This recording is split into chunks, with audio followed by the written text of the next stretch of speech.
So here's the deficit reduction plan. Synopsis. We did try a referendum twice, didn't pass. So we implemented phase one of the $750,000 reduction. So that was the plan, that was done.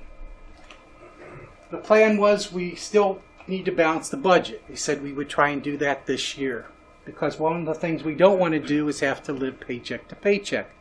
And so, depending on what the state of Illinois does, and we will know that hopefully in the next month, I cross my fingers, hopefully in the next 15 days, then hopefully we'll know where we are revenue-wise. Then we would probably need to reduce somewhere between $600,000 and $850,000.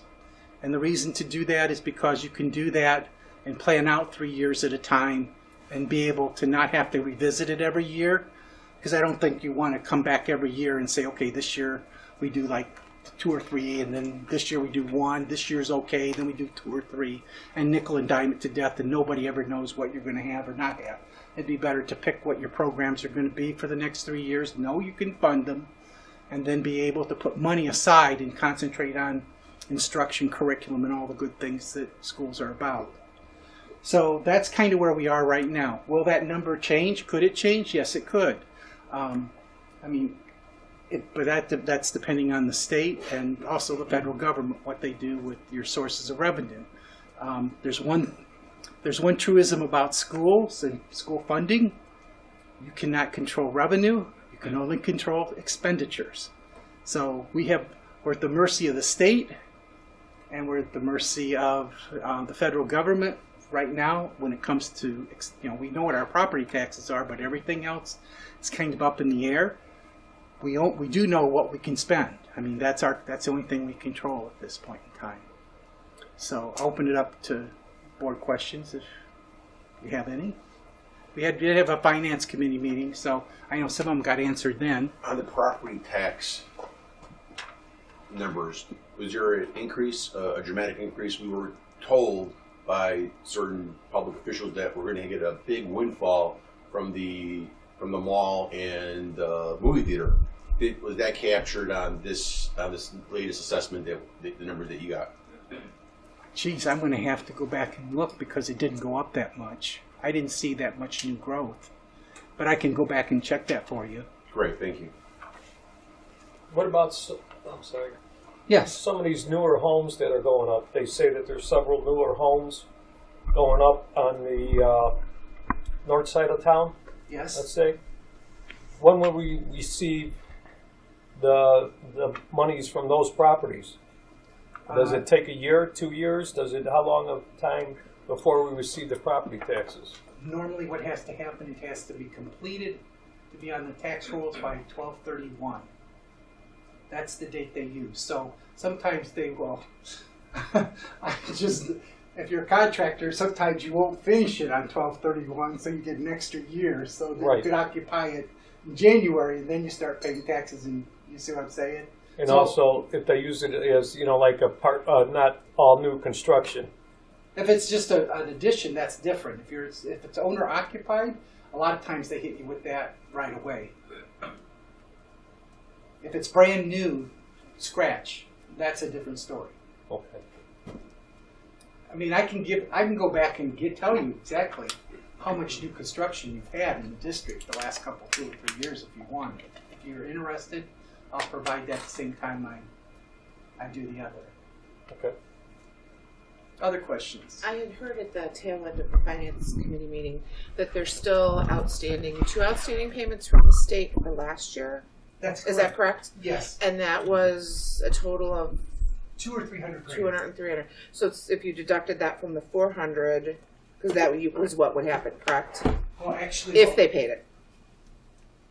Well, yes, but you have to understand that's a one-time shot. So I would rather that when you think about that, I'd rather you think about putting it back into doing this, reducing your total. Okay, so that you don't have to borrow as much money, and so then you would only Okay, so it keeps your savings account more in tune. But the next year, if you didn't do anything, it would still be 480 plus something because it only do it 1 year. You're not getting 2 extra payments every year. Correct. And then the other question I had is, I had heard on the news report, actually I left to come here tonight, but the House said that they don't have enough votes to override the veto, so it's going back to the Senate. So how does that work into that 15 days? The House has 15 days or it's kaput. So But what? they're not, from what they were reporting? Okay. 5:30 or The, whatever. the alternatives are this, okay? They either have to vote to accept the governor's veto, vote to override it, or they have to come and sit down with the governor and come up with a compromise that he won't veto and they can both pass. Those are the 3 alternatives. And unfortunately, the way they did a budget, they funded school funding, the money's there, but they included in it that the money is only for an evidence-based model. So unless the evidence-based model gets approved, there's no money for schools. They can't release any money to any school district. So what they did for the first payment is they paid one of those payments. They moved up a categorical payment and released it because it was appropriated last year. They'll probably do that for the second payment because schools got to have some money. Some schools can't even open in August without this money. So that's the pressure. Other questions? Everything will be updated in September, and we should be in good shape. And then my suggestion is that later on this year, as we get closer to the end of the year, we should have a better idea about some of the other stuff, if anything's going to be put back in and so forth.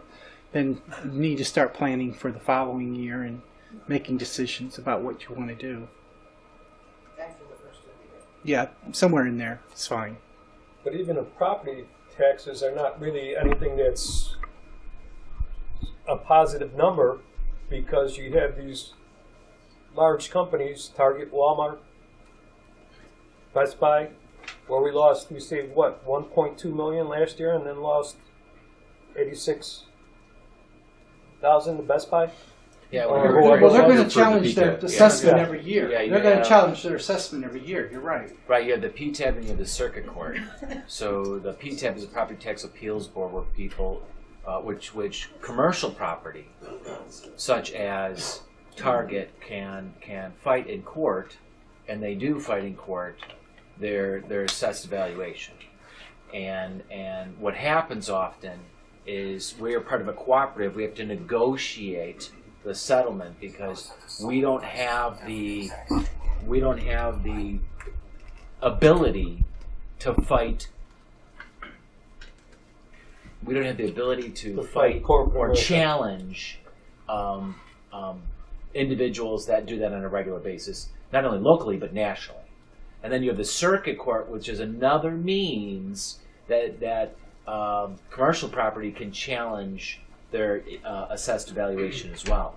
And so what ends up happening in those instances, when we settle with them, it ends up going back to the homeowners. So when you burn and churn the numbers, the balloon is the balloon. And your balloon can only have so much additional air in that balloon on a regular basis. But we have to stay within that balloon.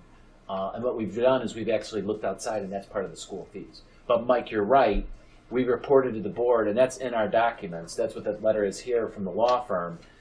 They're informing us of a settlement. And we've actually had a previous letter that informed us of another settlement that was less advantageous, where we lost approximately $86,000 to $89,000 in monies from the commercial settlements through the PTAB and the circuit court. Yeah. In other counties, when they send out their tax bills, their assessment notices, they settle this all at one time. So the rate that goes out, if you're owed $10 million, you get $10 million.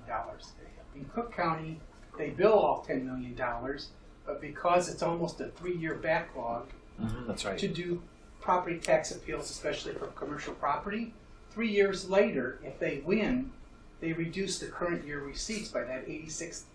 So you never get to go back and recapture what you lost. You just lose it. So if I put in the budget $10 million and you have 5 things settled for 150 grand, you're just short 150 grand that year's budget. Yeah, that's unfortunately how Cook County works. Any other questions? Craig, do you feel that District 80 has done everything in its power to maintain the budget and get to a budget that we can live within? I feel very good about where we are right now. I mean, there aren't very many districts that can do what just happened this last year. I mean, think about it, because first of all, I know not everybody wanted grade centers, okay, so I'm going to put that out there, okay? But if you think about it, you have maintained a full program. You still have athletics, band, art, music, PE, okay, full day kindergarten at this point, and all those were on the table last year. But by being able to shift some stuff around and make certain reductions and go to the grade centers, that's all been maintained at least for another year. So that's to be pretty good.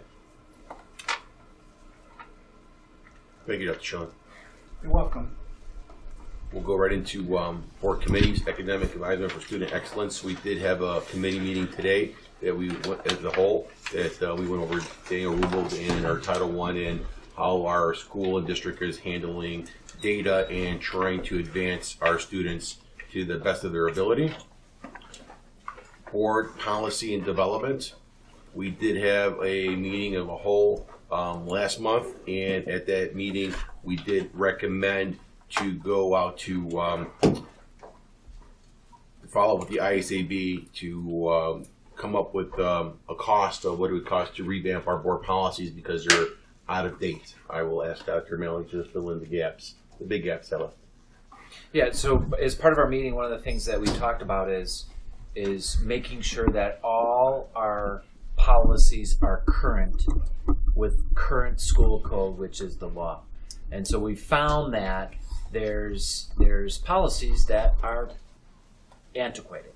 And so by working through the IASB, the Illinois Association of School Boards, we're hopeful that we can expedite the rate at which we're able to bring them into compliance, because when we bring them into compliance, that'll bring our student handbook into compliance, as well as the expectations that the board is going to have for the superintendent and staff to follow, which will then give us the ability to adjust our administrative procedures and fulfill the expectations of the board. And so you have on your agenda, and that was part of the discussion, you have on your agenda tonight a proposal to do exactly that. So it's listed on here. We discussed it for quite some time. The board gave me direction that they wanted me to fulfill, more specifically the questions that were answered by the representative, Mr. Brian Zumpf, I think his name is, Mr. Brian Zumpf. And I've put that on the agenda for this evening. The proposal is there. Any questions about the board policy or the proposal? Thank you. Buildings and grounds. Mr. Bellafiore. I'm going to take this one. Well, Mr. Biondo. Excellent. Yes. Finish the mulch. Buildings and Grounds met on Tuesday, August 8th. We met at 7 p.m. at the Teachers Lounge at Lee School. We had good discussions. The purpose of our meeting was to review the exterior of both buildings, cleaning of the interior of the buildings, and a possible hire as an apprentice for our Director of Buildings and Grounds. There's been a lot of chatter in the community on social media about the lawn situation here at Giles and even at Lee. With a custodial staff of 3, we had those gentlemen focused on the interior of these buildings. And I don't know about you, but when I walked in this evening, I have never seen Giles hallways ever look that bright, that clear.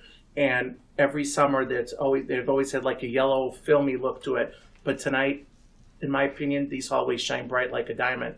And there's a lot to be said about the cleaning crew that we hired, our 3 custodial staff. They have been working tirelessly to get the inside of these buildings moved, cleaned.